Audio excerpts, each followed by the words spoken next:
So, Ghost of Yotei, you know, that game that openly hates us gamers, berates us, mocks us, and openly pretty much attacks us, says that we're uneducated, we're uncultured, that we don't have media literacy. Well, maybe we have a lot more media literacy than you do. Surprise, surprise. In any case, these absolute sorry losers, who also, by the way, want you to buy their slop-woke game, well, they're doing more stupid stuff. And when the game comes out, which I hope it does, because I personally can't wait for that disaster. If there's a disaster visible to everyone, oh my god, it's Ghost of Yotei. It's gonna be great. It's gonna be Assassin's Creed Shadows all over again, boys. I can't personally wait. I can't wait. I love ripping on slop. I enjoy saying these things. Oh, I love my job.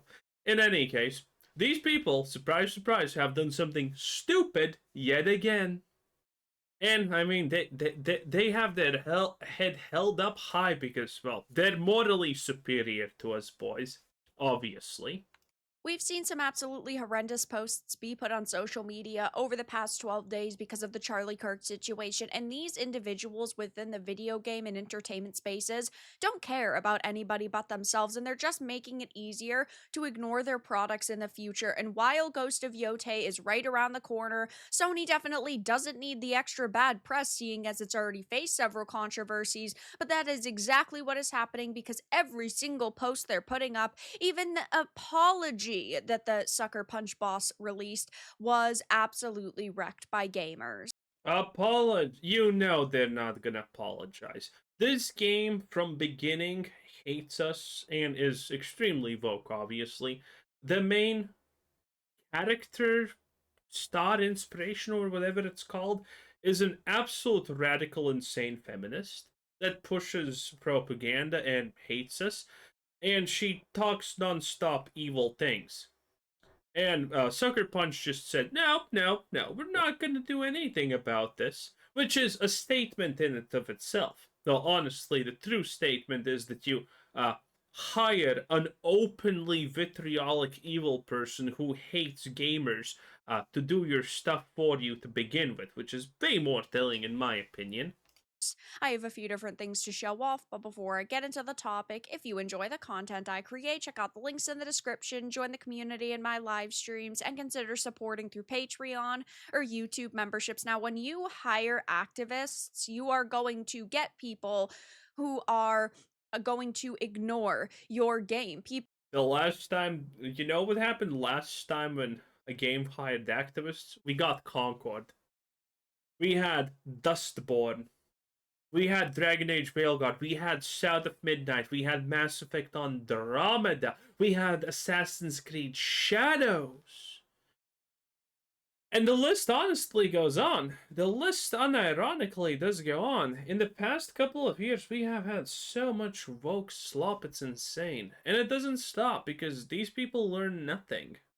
are not willing at this point to support individuals who go on social media and attack them. And that's one really great thing about the video game and entertainment spaces right now, is that so many more people are paying attention to the individuals that are making our entertainment. And that means it's not as easy to use entertainment as a vessel to push propaganda, but every single time they make a controversial statement, it gets called out. And then you can really be.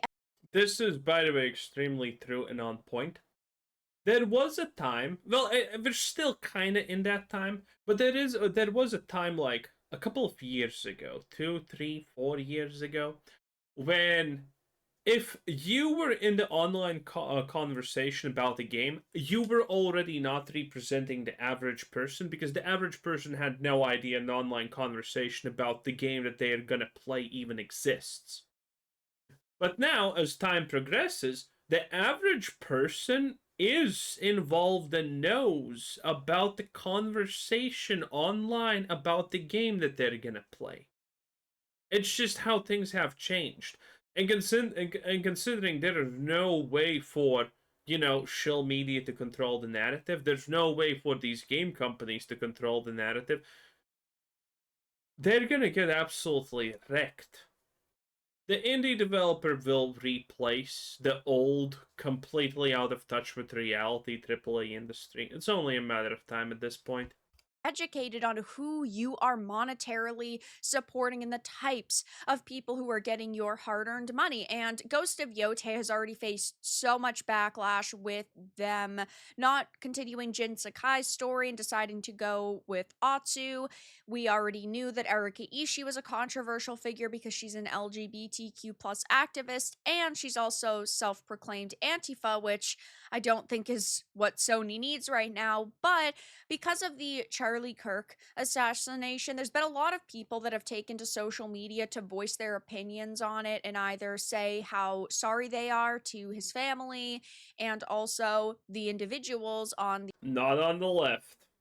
On the left, we know it's being celebrated and touted as a victory. the other side of the aisle who are saying, good, I'm glad this happened, and just making vile comments. It is absolutely disgusting that these people feel like it's okay to just go on social media and point and laugh at the fact that somebody got killed. Sure, you don't have to agree with every single thing that he ever said, but no one's forcing you to make a statement on social media. You just could have kept those thoughts to yourself. But hey, the one good thing that came out of this situation is the fact that it makes it so much easier to go, we were right all along, because these individuals have called us conspiracy theorists, said you guys have absolutely no idea what you're talking about. We're not activists. And now we actually have proof of our claims that, yes, they are just activists. They are just people who. Hey, we never needed proof for this, honestly. I mean, it's blatantly visible at the end of the day. Who are very hateful, and ultimately they're just lunatics. And every single post that PlayStation is putting up about Ghost of Yotei now is being raked across the coals and ratioed. And while we saw the PlayStation Sucker Punch studio head commenting on this situation, it wasn't a good statement, because he basically goes, it's kind of where we are and it's sort of not okay. He said the facts are accurate. Drew's no longer an employee here. I think we're aligned as a studio that celebrating or making light of someone's murder is a deal breaker for us, and we condemn that kind of. Yeah, you think? You should make sure. Kind of? Not good enough? In no uncertain terms, that's sort of our studio, and that's kind of where we are, which is just. By the way, is this too loud? I can't honestly tell at this point. Should it be a little bit less? For me, it's kind of loud, but on the recording, it seems it's the same level as what I'm speaking. Hard to tell. Please comment down below. Also, like the video, and if you're a mobile device, hype the video. It helps out me tremendously, and I greatly appreciate it. It's a small thing that takes less than a second, but it's a huge kindness to me. Also, if you think that these things are important that we talk about here on this channel, then, well, like and hype the video if you're on mobile, because I can guarantee you more people will see this video if you do that. And if you think it's important, that probably is the action you should take.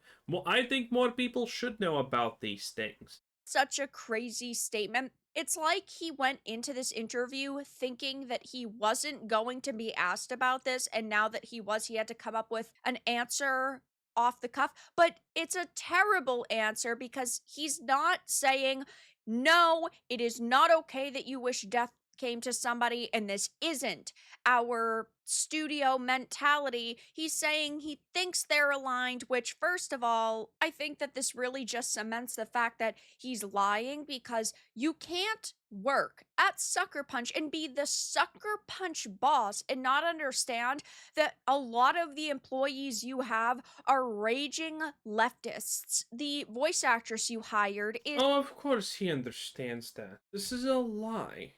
They're just trying to, you know, virtue. No, this is not even a virtue signal. This is what these people do, and it's completely disgusting and stupid on top of everything. And it's extremely stupid because these people unironically think that they're smarter than us, and they can be like, oh yeah, this is kind of what we don't want, violence. Oh, this is pretty bad, technically, I guess.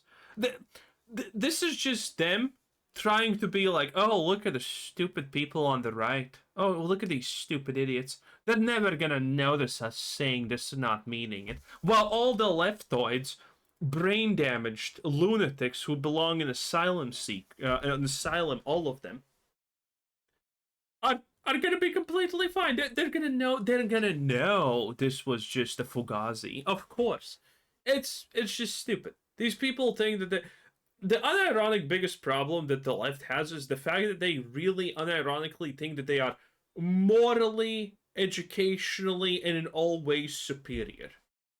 And they can't learn even though this happens constantly, and they get called out on them not being that, but you know.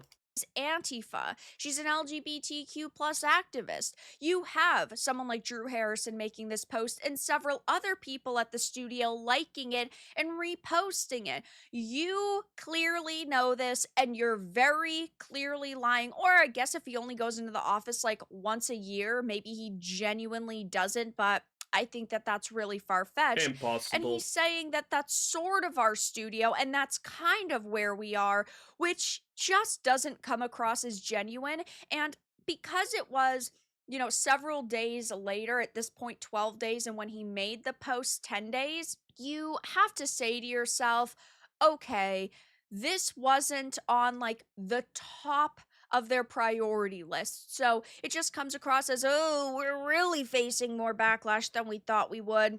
Let's make this statement and hopefully quell some of these worries and shut some of these people up. But it didn't work out that way because people are calling him a liar. People are saying he is dishonest. And it's hard to sit here and give this guy the benefit of the doubt based on how long this response took. I mean, this is just one post about the Sucker Punch co-founder commenting. And the reason this took so long was because he thought that he can just, avoid all of this, obviously.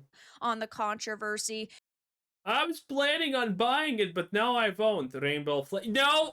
It's a lie. We know that the modern audience does not exist. Well, they do exist. And Dragon Age Veilguard probably drained their bank accounts for like the next 5 decades because they're poor losers. And they don't support the things that they say that they love. It's that simple. And there's people saying the game features a member of a terrorist organization. I won't buy such a game.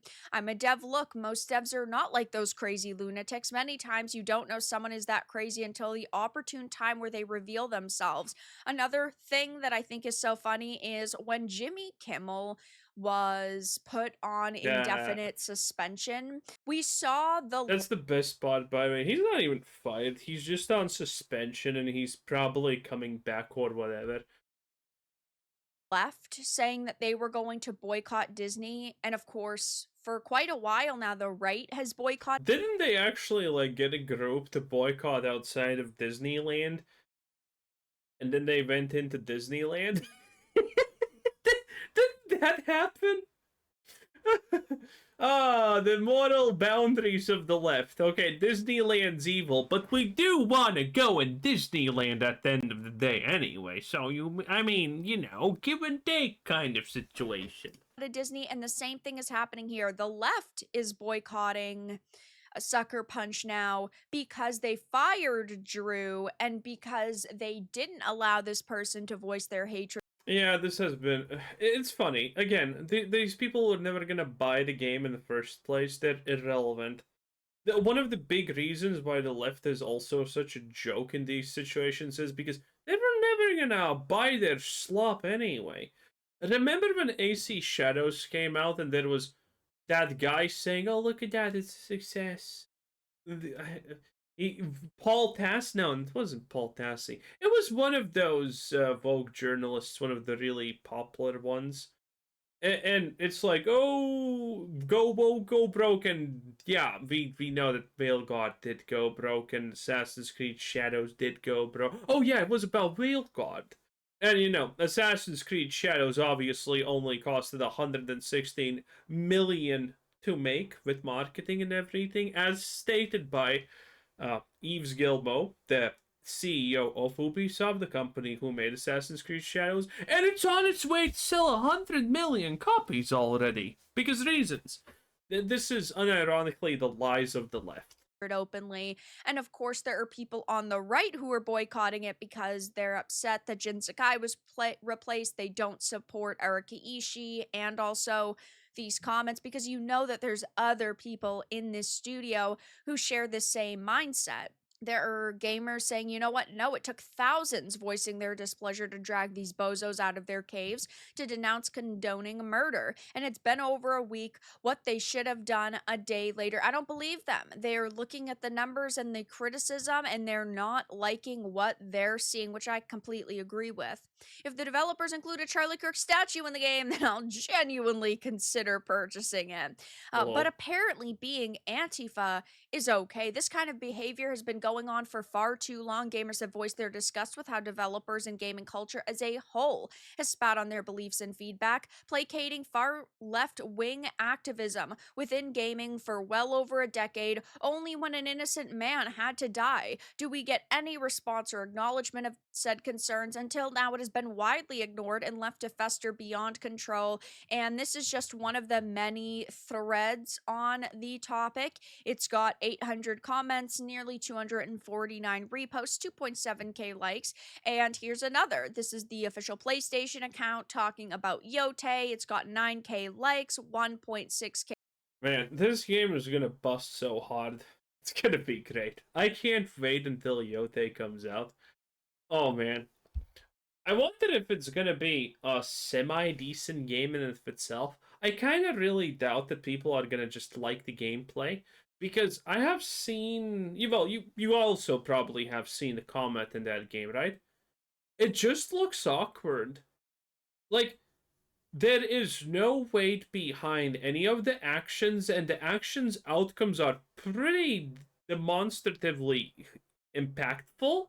While the character you play just it feels weak. It feels weak. You are not a silent ghost. You are not someone that's dangerous. You seem like a fucking geriatric joke, honestly. So I think people who can even ignore all of this, they're not gonna enjoy the gameplay of Yotei that much because it just feels weak. It feels unimpactful. It feels no, sluggish is not. Sluggish does not deserve to be used here. But it feels weightless. It feels kind of cheap. It feels kind of like, okay, this is a woman's power fantasy, and you can tell. You can tell. In any case, that was Mommy Very Dark 10 out of 10. Bye!